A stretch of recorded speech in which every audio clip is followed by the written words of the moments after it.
Ladies and gentlemen, boys and girls, children of all ages, this is Hopeful Chewbacca at the Church of Chewbacca, and today we're going over the 4th Inning Showdown to get you those 70 program stars for the 4th inning program. I know you guys have been asking about this video and to get some help with this showdown. We're going to go over each mission in detail to help you guys out, but what you should do first is hit that subscribe button, give this video a thumbs up, hit that notification bell so you know whenever I'm uploading videos.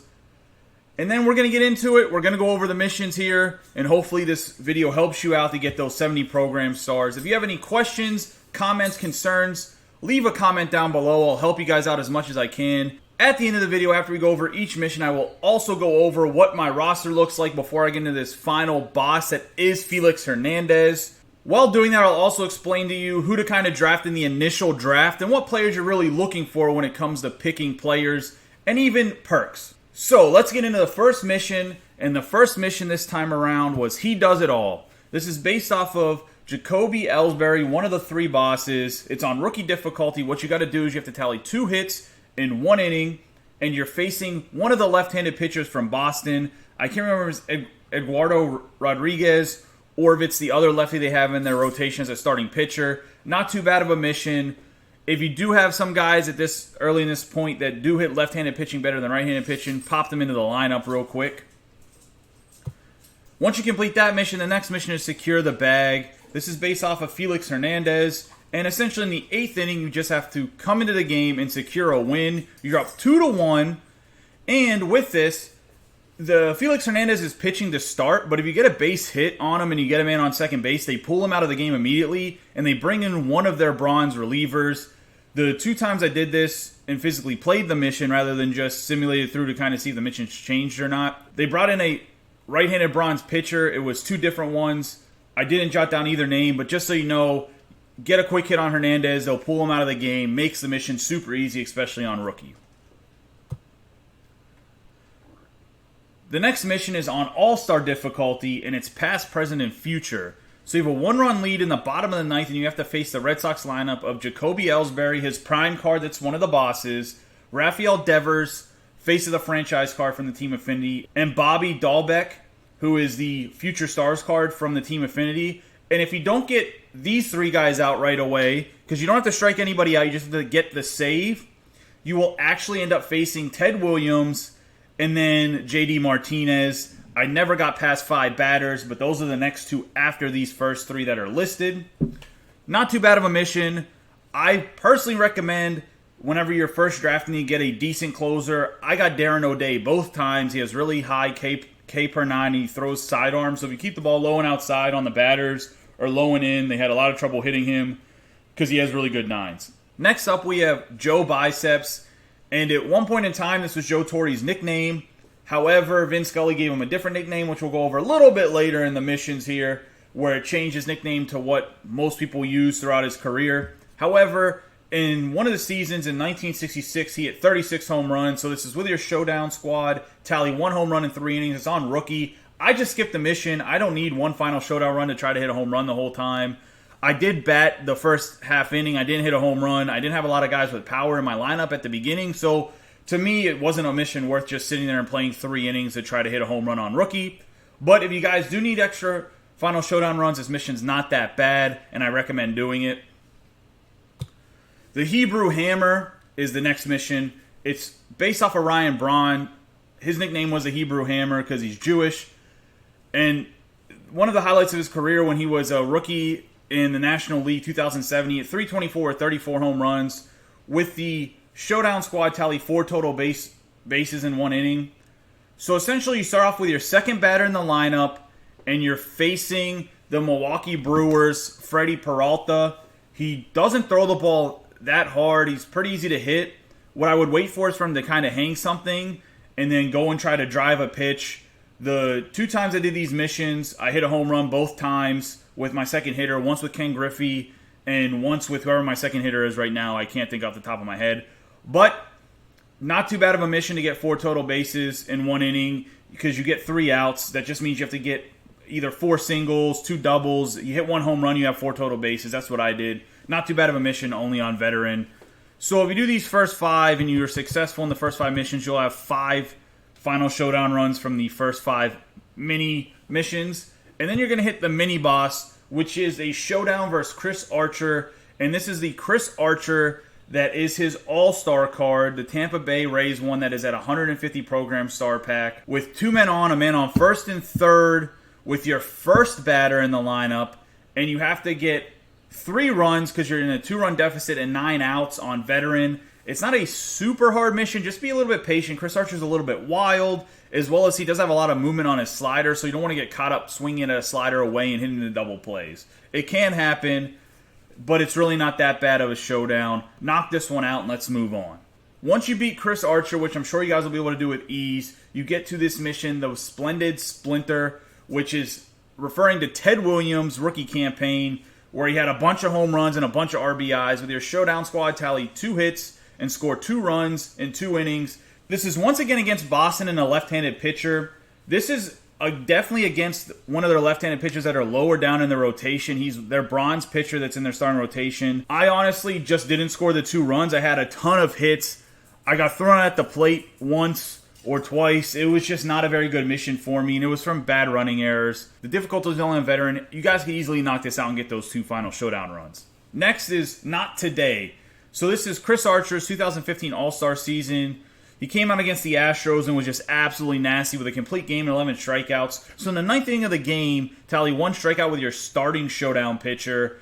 And the batters you face are Vidal Brujan and essentially all of the beefed up Tampa Bay Rays, like the Evan Longoria from the team collection. And on all these missions, all the players on the teams are the best cards that these teams have to offer so far. Just so you know, when you're facing them, when you're hitting, you'll see some guys in the field that it's like the best cards. When you're pitching against them, it's the best cards that each team has to offer in the game so far. King Felix. So he was super nasty in 2010 when he won the Cy Young. And he had 249 innings pitched with a 2.27 ERA. Don't let up a hit in 1 inning. The first batter in this on All-Star got a base hit up the middle against me, hit off my pitcher. So that was kind of unfortunate. However, I think this mission is pretty doable. You're going to do it obviously with your starting pitcher in the first inning. So you're going to face the Seattle Mariners lineup that is just loaded with everybody and anybody. You face Robinson Cano to start, then you get to face Evan White as a second batter, and their third batter is the Ken Griffey. So it's not very easy to not let up a hit against those 3 guys, but just try it out. It's a quick mission whether you fail it or don't fail it. This is probably, I think, the hardest mission that you'll have out of all these mini missions. So just go in there and try it, and I hope that you guys are successful. Total Base Machine is the next mission. In 2011, Jacoby Ellsbury led the majors in total bases with 364. Tally 6 total bases in a 3-inning game. So you have 3 innings to get 6 total bases with your showdown squad. This is not too hard other than it's on All-Star, which can make it a little bit difficult, but really 6 total bases isn't bad, especially whenever there was a mission earlier that you had to get 4 total bases in an inning. So you get 3 innings to get 2 more total bases. I'm sure you guys will be able to do this.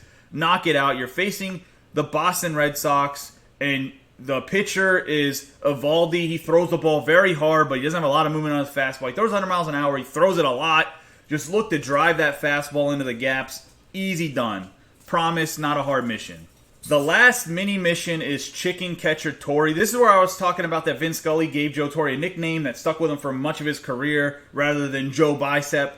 So with your showdown squad, closing pitcher, don't blow a save against Joe Torre and the Braves. You're going to come in here, you're going to face Joe Torre, the Chipper Jones from the 3rd inning program bosses, and then Ronald Acuna for the first 3 batters. It didn't get the 4 batters, but I'm pretty sure Ozzy Albies is the one that's after him. So we'll see. Not too bad of a mission. It is on All-Star, but I don't think it's that bad. Once again, it's important to get a decent closing pitcher that has good K per 9s and good hits per 9, so it makes some of these pitching missions a little bit easier.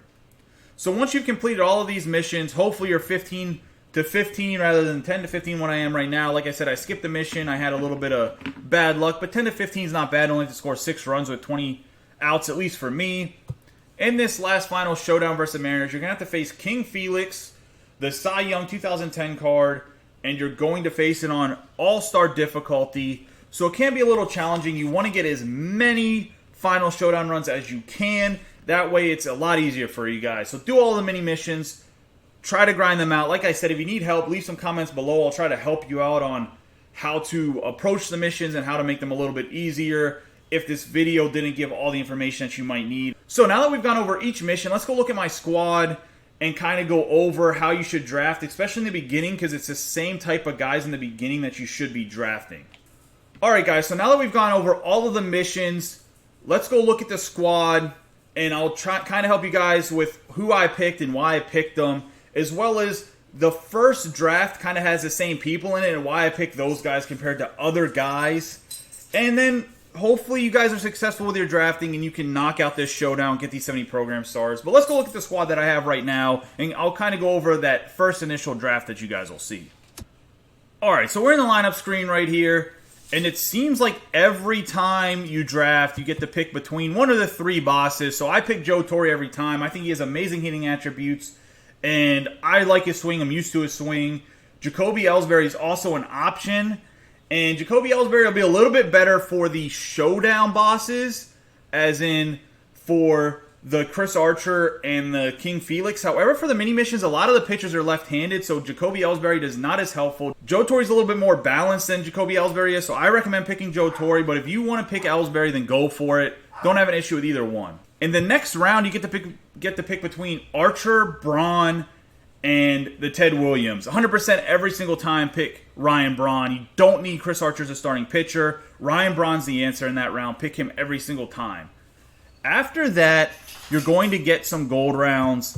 And I picked Corey Ray this time around. I like Corey Ray's swing a lot. I would try to pick a left-handed bat that has good power, because you want to have somebody that's really good against right-handed pitching, because that's what Archer and Hernandez are. You're going to hope that the Braun with his nasty left-handed hitting and Torre can carry you through some of the mini missions, as well as anybody else you pick up along the way. Like I picked up Avisail Garcia because he hits lefties really well. So that's one of those things where just make sure you pick up guys with good power that hit right-handed pitching throughout this, but it doesn't hurt every once in a while. You want to pick up a guy early on that can hit lefties pretty well. As you can see, I also got Carlos Santana and Ken Griffey. I recommend this gold Ken Griffey if you can get him. He's hit a lot of home runs for me. He's Ken Griffey, so he's a really good swing. The last mission I got Eddie Matthews. There's a silver Eddie Matthews that you can get early on too. Eddie Matthews has a very good swing as well. Just some guys to think about. Carlos Santana, I had his gold as well as his diamond. Very glitchy swing. These are just some guys I look for when you're going through this draft. As for pitchers, I've gotten Carlos Carrasco both times in one of the silver rounds because you need a starting pitcher. He doesn't have the best stuff, but obviously he has pretty good Ks. He has a really low hit per 9, which I don't really like, but he was the best pitcher out of the rounds for me. Hopefully you guys can get a better starting pitcher with a silver. But Carrasco has a very nice pitch repertoire, and he throws the slider as his main pitch, and that's pretty hard for the computer to hit, I guess. And then I've gotten Darren O'Day twice. As you can see, great hits per 9, great Ks per 9 for a silver closer, relief pitcher. So I recommend Darren O'Day or somebody that has good hits per 9 and good Ks per 9. That's what you really want whenever you're doing these showdowns. So guys, those are my recommendations for the lineups. If you need any help with drafting, just let me know in the comments below. I'll try to help you out a little bit more with drafting, especially if you're struggling with it. I don't have a problem doing that. So guys, that caps off this video. I hope you enjoyed it. Leave some comments below so we can have a discussion. Hit that subscribe button like I mentioned before. But you guys, be safe and have a great day.